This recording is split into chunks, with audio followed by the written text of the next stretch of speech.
welcome to another edition of Maximum Growth Live. I'm one of your hosts, Jay Ruane, CEO of Firm Flex, your social media marketing agency for lawyers, as well as CEO, visionary. I used to say managing partner, but I can't say that anymore, Seth, of Ruane Attorneys, a criminal and civil rights firm here in Connecticut. With me, as always, my man down there in the snowstorm. Are you still snowed in, Seth? Because We I are heard. we are on the right side of the Beltway, thank God. Nalini literally lives off 95 where all those people got stuck. So where we got maybe 4 or 5 inches, I don't know, they got like 10 to 12 quickly, no preparation, nothing pre-sand on the highways. It just sounds like a complete shit show. Yeah, it really does. Anyway, that guy over there, Seth Price, he is the managing partner of Price Benowitz, DC, Maryland, Snowden, Virginia, and South Carolina, as well as one of the founders of Blue Shark Digital SEO for law firms with clients all over this country. I would say, how you doing this week, Seth? We heard a little bit about it. I have a feeling you're kind of cold. It's been a very surreal experience between COVID, school closures slash snow. In one sense, I think it was kind of a blessing because, as you know, Northeast completely this Omicron is everywhere, and the fact that we just got two and a slight delay today, but 2 days where the kids were not in a petri dish, not the end of the world. Yeah, no, definitely not. And the interesting thing about it is, we started this show. We're coming off of, or we're still in, whatever you want to call it, this pandemic.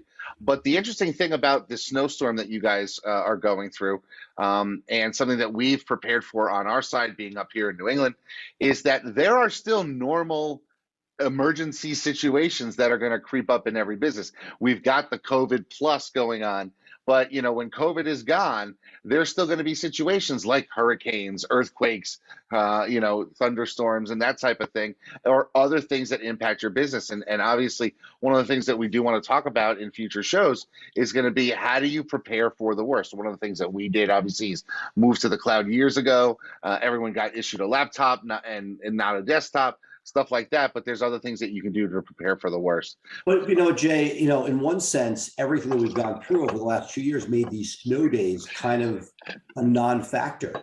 Government workers who have already sort of like eked out as much work from home before COVID, then during COVID, nobody's downtown is desolate.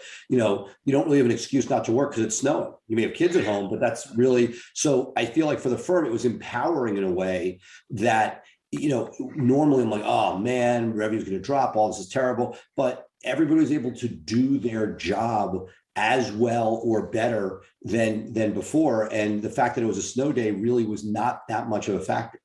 Yeah, obviously revenue drops for us when people are not out getting arrested or being in restaurants. But revenue on the other side, I can expect something, 18 to 24 months down the line, because 3 of our existing clients were in car accidents because of the ice storm that we had here last night.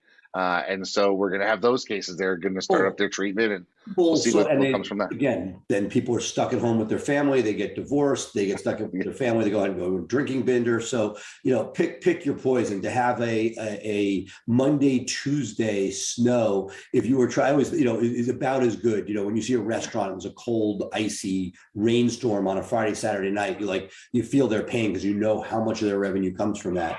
Oh, I can remember. I want to say it was 7 or 8 years ago now, but we had significant snow here in Connecticut on Fridays and Saturdays every weekend from Thanksgiving until the second week of January.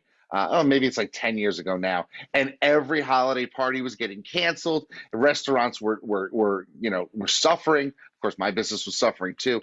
It was terrible. But speaking of suffering, there's a topic I want to talk to you today.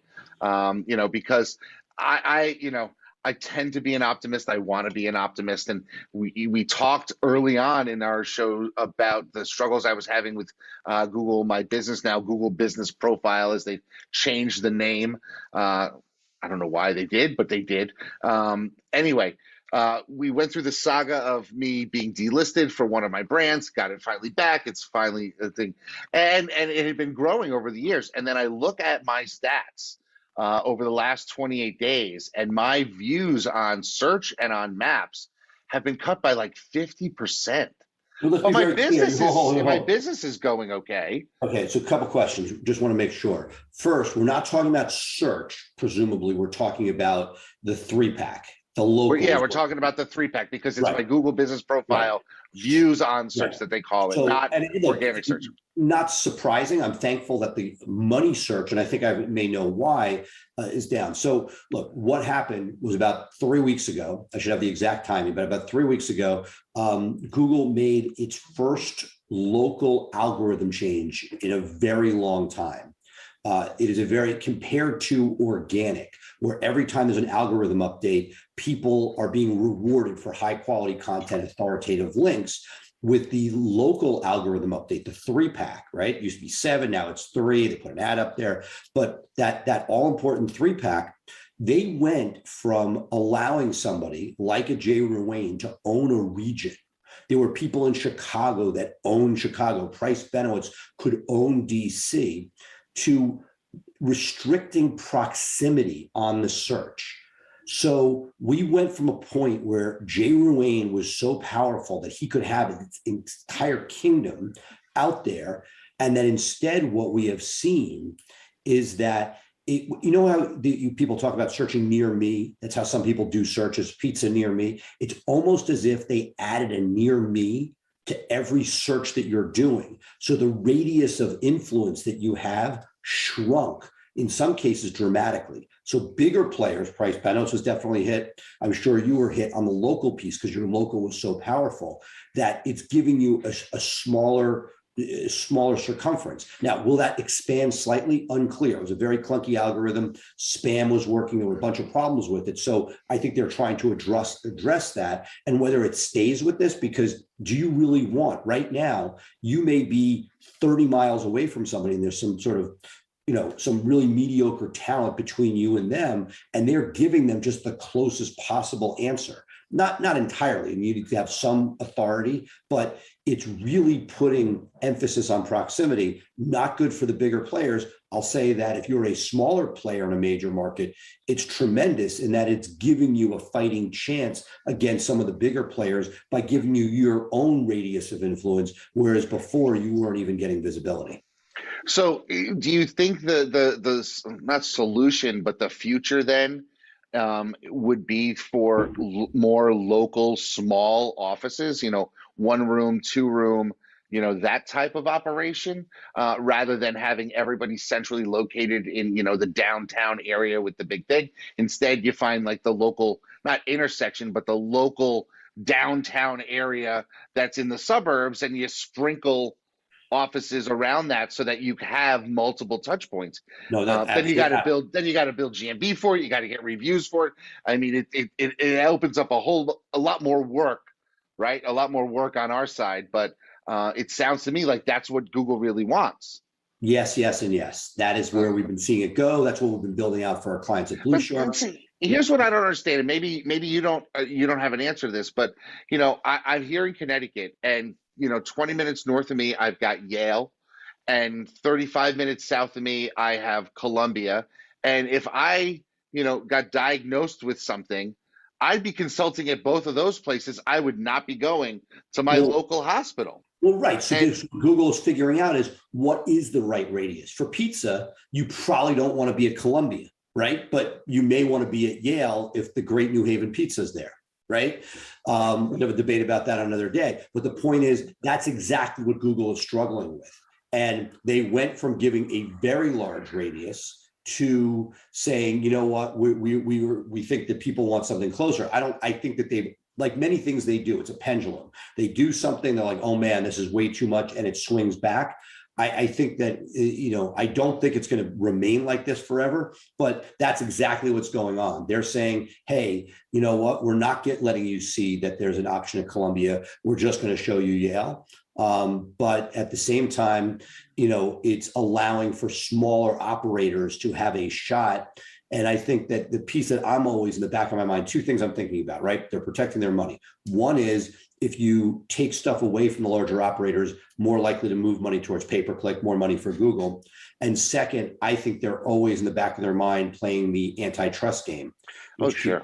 And so this is just one more thing where you have, you're being what I call a little more egalitarian, spreading the love rather than saying, hey, Ruane's your answer. Well, there's a guy 20 miles, somebody, if somebody's north of you and there's a guy between you and them, they're going to give them some love. And it is frustrating as a larger player. It's going to be a nice shot in the arm positively for the smaller players. Well, I mean, and it's crazy. I look at the last 3 weeks, and I've spent $17,000 on pay per click. We're putting more money into pay per click so that we show in more areas. And so, You just sort of proved the point, yeah, which is follow the money and, and yeah. and as a bigger player, I guess I can afford that. Not that I like paying it, but Yeah, I guess the issue, and again, this is a much longer conversation, but then look, we all go through this permutation, right? I did this before this was happening, but said, hey, we have this amazing injury team. Let's make sure that we're fully, we had a great year, expecting a great year next year, but let's make sure the pipeline stays full, experimenting with different lead gen and pay-per-click, but understanding the prices are no joke. And even in something that's not as competitive as PI, a random criminal case for you, for years, before it's gotten as sophisticated as it is now, 3-to-1 was considered a decent ROI for this pay-per-click, and it's just not that exciting. That's a significant business partner you're dealing with now. oh, absolutely, absolutely. I have seen over the last months my cost per lead and my cost per acquisition growing Right. So on then both ends. On both right. ends. So add to that some crappy intake. Somebody falls off their meds over the holidays. Add to that somebody, not having money because of the inflation that's going on, or somebody out of work, restaurant workers, et cetera, having issues. All these different issues that are out there, compound, which means that it may not be 3-to-1. Now you're at 2.5-to-1. And I always take Right. everything with a grain of salt. I just got a Blue Shark client who's like, I saw your ad. I met you 4 years ago. I've been thinking that I should have gone with you. I cheaped out and did something else. And I saw that ad, so I thought I should. So they didn't even click on the ad. So there are benefits to having Ruane attorneys in that, in that paid search area that don't come with the straight ROI of those cases that fly through. But it is expensive, an expensive game. Yeah, yeah, it is. And as you're growing your firm, it's almost like there is a never-ending requirement and a never-ending desire to just keep reinvesting in your business, because for every dollar that you spend, you could build it more and more. You start to wonder, when am I going to start taking out? But I think one of the things that people need to do is, yeah, you want to keep reinvesting in your business, but you should also be giving yourselves raises every year. You should be on a draw or a salary that is the same, consistent, and that type of thing. And maybe the same thing applies to your marketing budget, where you give yourself a 5% raise, you raise your marketing budget 5% every year, so that you can spend more to keep getting those cases coming in. And I'll conclude this segment with, I think there's something that's sort of a truism that, looking at it from the SEO PPC point of view, we've always seen PPC as this automatic. And it's even that, the bad news, it's less so. We are now seeing, we talked about this before, we'll talk about it again, that at less than $3,000 in many legal campaigns, Google is not getting you the monetizable clicks that you want. They want to be able to run the show with their own technology. And then if they don't get enough budget, it doesn't get to the point where it's getting you that primo great traffic. So first, small budgets, you say, hey, I'll spend $500. And there's some companies out there that do like $500 a month, maybe $1,000 a month of pay-per-click. And I'm seeing, when you just see like crowdsource feedback in comments, have you tried this group? And it's horrific. And it's not like these people are bad people. It may have worked 2-3 years ago, but you can't use a $500 budget and expect real rewards at this point, especially now that we're looking at like the personal injury space, where the cost per case may be $2,500 or more. So $500 to $1,000 isn't even statistically significant. Forget about the fact that Google's not learning that. In some of the lower dollar areas, let's say if some traffic stuff, I think you'll see the same thing, that without a meaningful budget, you do have a meaningful budget now, but without that meaningful budget, it would be harder for Google to see what makes sense for you and get those to allow you to get your click-through rate up and hopefully better traffic. Yeah, and if you don't have the budget that you need for that pay-per-click stuff, there are still things that you can do with $500, like YouTube ads and that type of thing. If you tightly set them in a particular geographic area, build your brand that way. There's other ways of marketing other than marketing for the hot lead, and it may just take you longer. That's the God's honest truth. Well, But right. So speaking, it'll come out in the wash, meaning right, it may take you 5 months. So the point is there's no free lunch. Any way you look at it, it's competitive. And the final thought to bring that to a close was on SEO. We used to look at it like, oh, I'm paying a few $1,000s a month and everything is free. Like meaning, and now I think that people are starting to look at it like, oh, the market is sophisticated. Everybody is doing SEO at some level or another, that the budget that you put into that with high level links and high level content, that you're looking at it now on a cost per lead basis there. For a while, people just said, oh, well, I spent this on SEO and I get a bunch of leads in a bunch of cases. But now it's like, wow, this is now something I need to A/B test between paid. And I think sort of the journey you came on, which was like, yeah, who cares about this versus, hey, I could put X amount of money here and see these cases. It's so expensive on the paid side that, if you look at a $17,000 budget, what can you do with allocating a portion of that towards SEO versus PPC? And that's the discussion I see happening over and over again. Yeah, and these are the challenging questions that every business owner must face as they grow. And it comes down to, number one, your personal preference on how you want to invest your money in your business.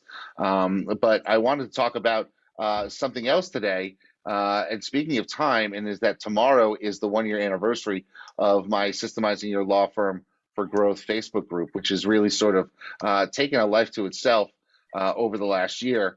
I think I've posted about 180 or so different systems. One of the systems that I'll be posting shortly tomorrow when we celebrate the anniversary is a system we developed here in our office over the last 9 months, year or so, maybe over a year, is the interview questions that we give to people who are remote or overseas.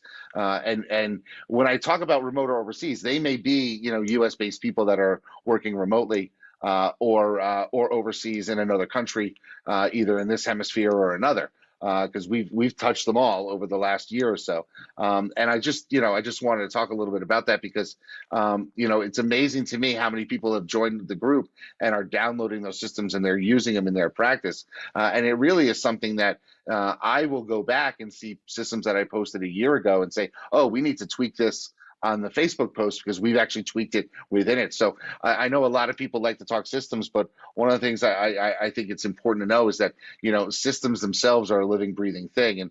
And you always have to go back and check things out to make sure that your system is actually created the right way that business is done now, because the systems that we had pre-COVID, we actually started 5 months ago with a full teardown and audit and everything, and we're building back all of our systems now with a post-COVID mindset.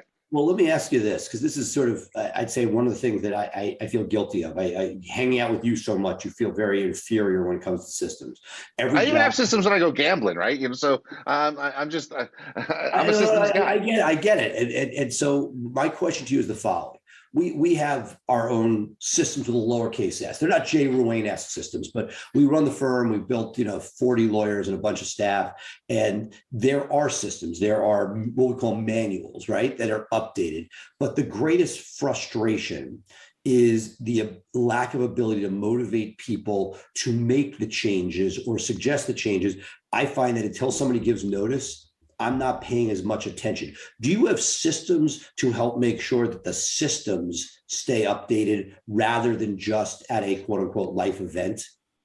So the way we do it is we now have one person who is the systems guru in the office, and they have run the gamut from being a receptionist to a intake person to an intake team leader to a paralegal, and now sort of serves as special projects because her husband is deployed and she needed some more time. So what she's doing is she is essentially our auditor. And it's a position that we've created, and her job is to, and she's great at it. Her job is to go in and randomly audit files to make sure systems are being followed, both from the staffing side and from the attorney side. Because is she looking at the system itself and auditing the system, or is she auditing an actual real life example and whether it's following it? Both. So what she'll do is she'll actually, randomly, every day she'll pull a couple of files and she'll say, okay, where is this file in the process? Are the lawyers doing the notes that they're supposed to be doing? Are they sending the letters and the form systemized letters that we have? Are they all being done? And she'll report back to us every week. Here's what I found. And what you'll find, unfortunately for us, is that we'll find some people are outliers and they don't follow the systems. Next question, what do you do with that? Because we all have that, right? You have the star employee, and I saw more of it when we started. We have people that were pure personality. Our software is so integrated that it's harder to be too far off the reservation. But what do you do when somebody's a rock star employee, but they're not really following systems? Then they're not a rock star employee. Sorry. So somebody who somebody who is solid. Yeah. I mean, they're a solid employee, but they don't follow systems. Unfortunately, we're at the position where we're actually making some tough staffing choices in the next 2-3 weeks because they're not. What you're saying is they're not rock stars. That if they're not within the system, right? They may give the outward appearance of being a rock star because they have an outward personality. A lot of personality. Clients love them. They get a lot. Their net promoter score is very high, but they're not. And the problem is that unfortunately for us, we found that if you're not following the system, you are leaving the firm open to exposure. And that's really what the systems are for. As we grow, I can't, it's amazing to me after all of these years, 20 years, people will say, oh, I was a client of your firm. I had no idea. I don't know clients' names anymore. I'm just not in that world. And so if I have to be responsible for that, I can only go so far as to have the systems to know that the closeout letter was done a particular way. The motions that we open at the beginning of a file are done. And if an attorney is telling a paralegal, don't file these motions on a standard DUI first offender case, but my policy has been file those motions, there's a reason why I decided to do that. That's okay. And that's non-negotiable. I mean, there's certain, documenting the notes in the file to the right extent. Things like that where here's a perfect example. I have somebody in the office who we have a system for communicating offers. Now, for those who are listening who are not criminal defense lawyers, when you get an offer from the court, there's a lot of things you need to communicate. It's not, okay, the insurance company is offering you $50,000 to settle your case. It is, you are going to be losing certain rights, like your gun rights, like your right to vote, like your ability to stay silent. If you get, for some cases, you may have to take certain types of treatment, like sex offender treatment, and admit to being a sex offender, even if you plead no contest to a crime. And so what we have created over 20 plus years of doing this is I have a multi-page, very involved with citations to laws, offer and options letter that I want sent out to people. I have a lawyer who just wants to talk to them on the phone about that. And and I'll tell you, because we've had bar complaints. If you don't have that letter, you're just exactly. And what I see is the phone call is an hour and a half. It's documented. Oh, I talked to the client about the options for their case, and that's the note. And I say, you got to write the options letter. And after an audit, it's not being done. I am not protected. The client's not protected. The client may or may not be protected, but you can't prove that they were protected. Let's assume for a second that that almost dovetails to one of our topics for later in the show, which is old school versus new school. Communicating with younger employees, where we, much of how I've built my businesses has been talking things out, whether through you and other friends and mentors. I'm now faced with employees that love to only chat or text and would really prefer to have an every other day conversation, if that, or as needed, if there's a real situation. And I feel like you're almost dealing with the difference between the old school guy who's like, I can talk my way through anything versus, hey, you could do that if it's your own name on the door and you're going to, you can go in front of the bar and say, I did this. But what happens when you're not here in 2 years and the guy's filing a complaint and I have to prove that his rights were protected? That's exactly my point. That's exactly my point. And one of the problems, and this is as you grow your firm, as you scale your firm, you have to set these things in place that are non-negotiable, because it allows you to then turn around. And here's the thing, right? Here's the thing that I think you also have to think about as a business owner. If your standard of care for 90% of your lawyers is to send that, and that one doesn't send it, well, you're deviating from your own standard of care. And so you're basically proving the case that this outlier is not giving the same quality level of service that your firm gives. And that's a problem.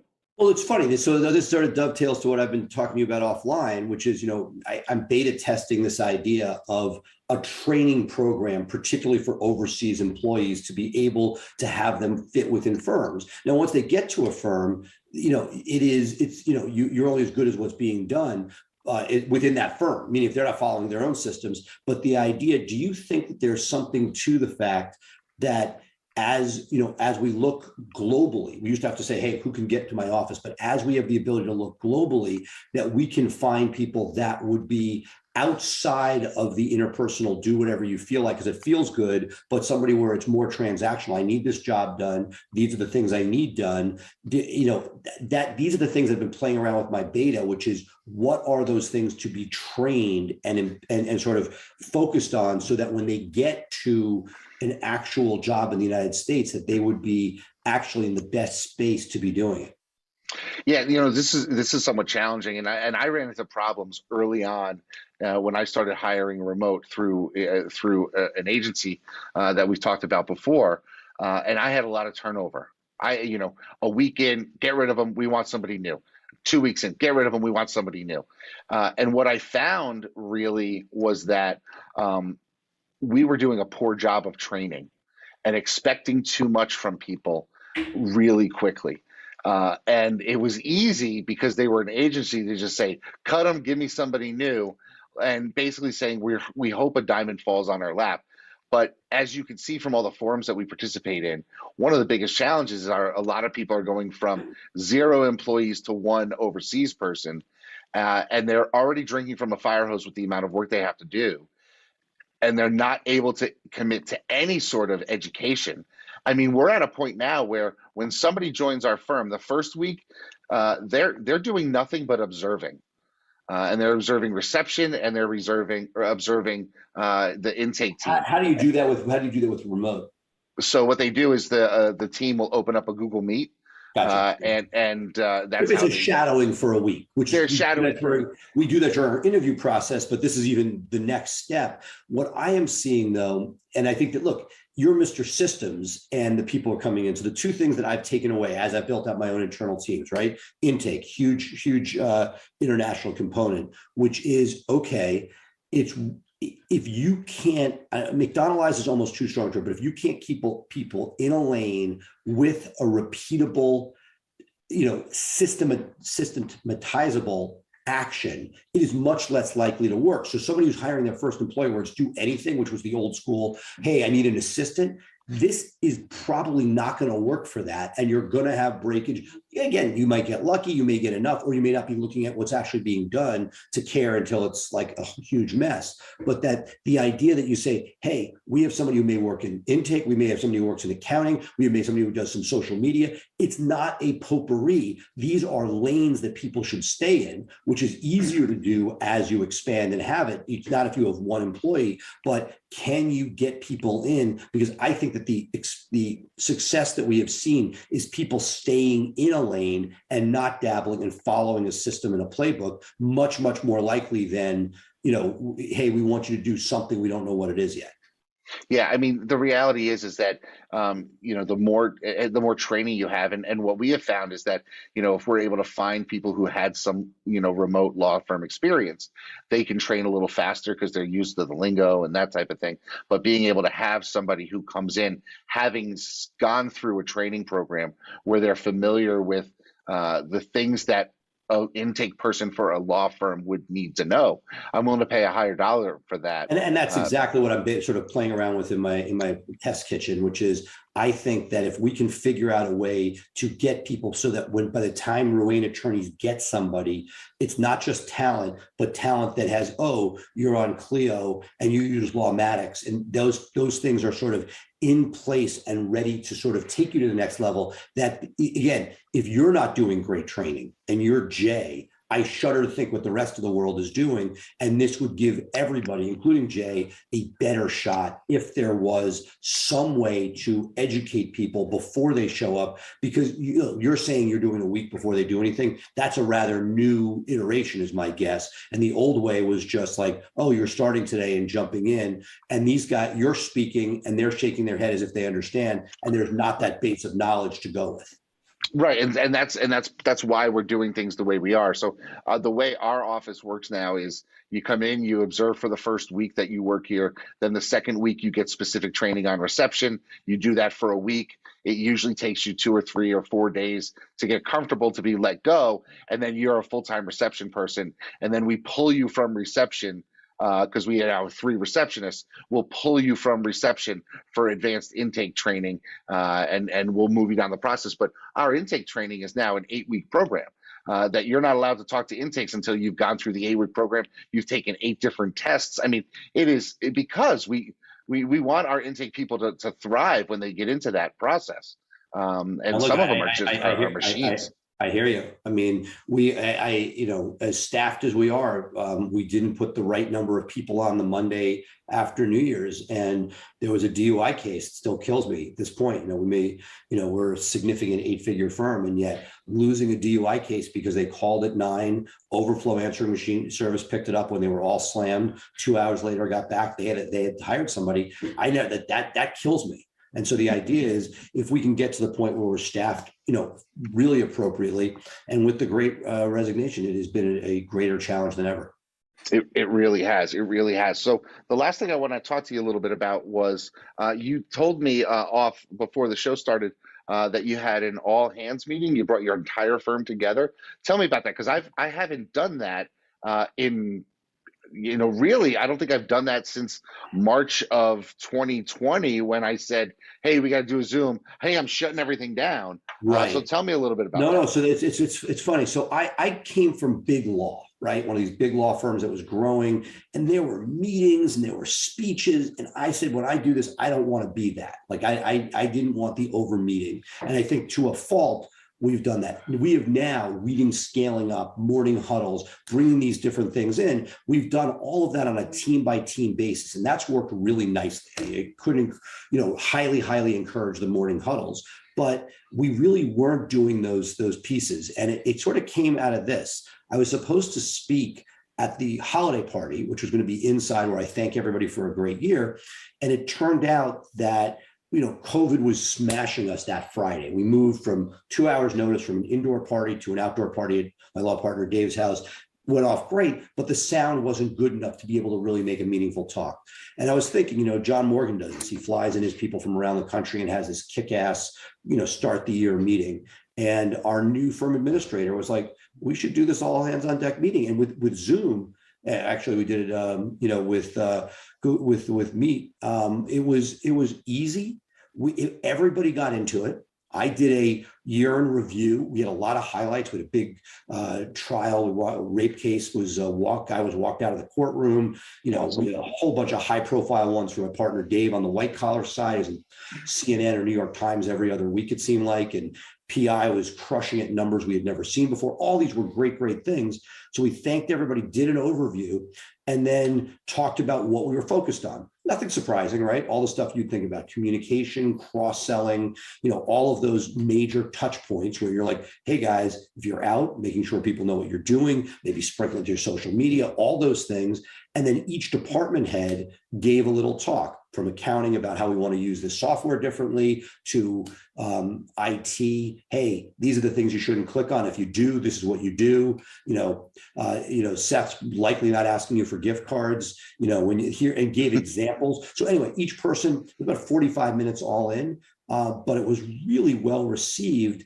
And it wasn't, I kicked it off and we had our firm administrator do the hosting of it, but it really brought everybody together. And each of the different department heads that spoke, it empowered them. And what they got to do was the granular thank yous to their teams. We have a woman who, after 6-7 years, is leaving for the federal public defender. She made a big mark on the firm. And the truth is, I wouldn't have spent the time to thank her. I should, but I'm just saying, like, when you have 40 lawyers who are still there, that's not your focus. And by allowing each department to speak, from intake to accounting to different states that we cover, whatever it may be, it really gave each person the buy-in where they had ownership of their section. And so I think we're going to try to do this twice a year going forward.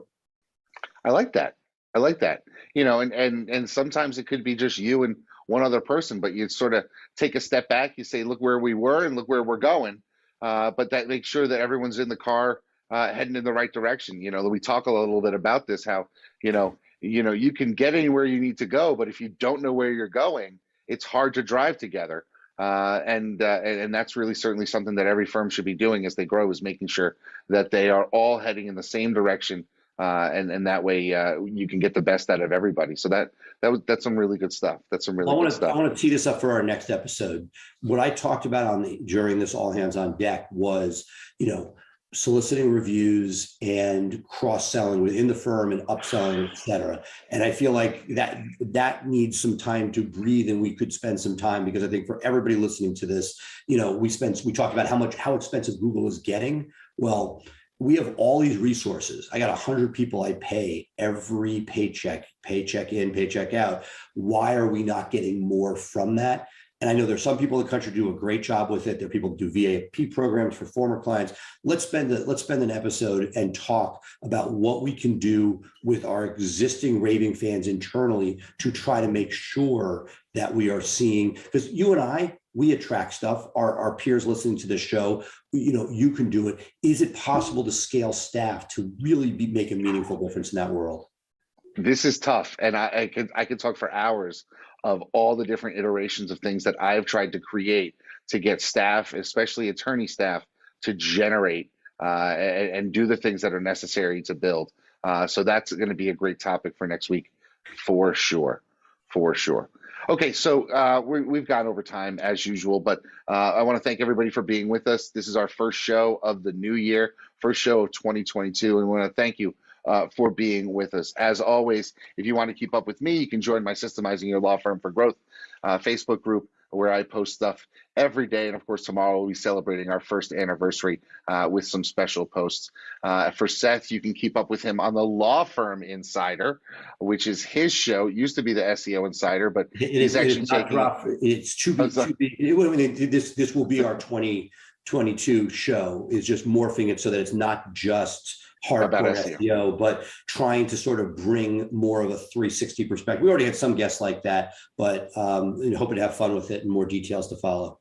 I think it's great. And of course, you can always catch us wherever podcasts are available. And please turn into the show live every Thursday, 3 p.m. Eastern, 12 p.m. Pacific, in our Facebook, on our Facebook page, as well as syndicated through many different groups online. We are happy to have your questions, your comments, as well as any feedback that you can give us. But for now, we're going to sign off. I am Jay. He is Seth. We are Maximum Growth Live. Bye for now.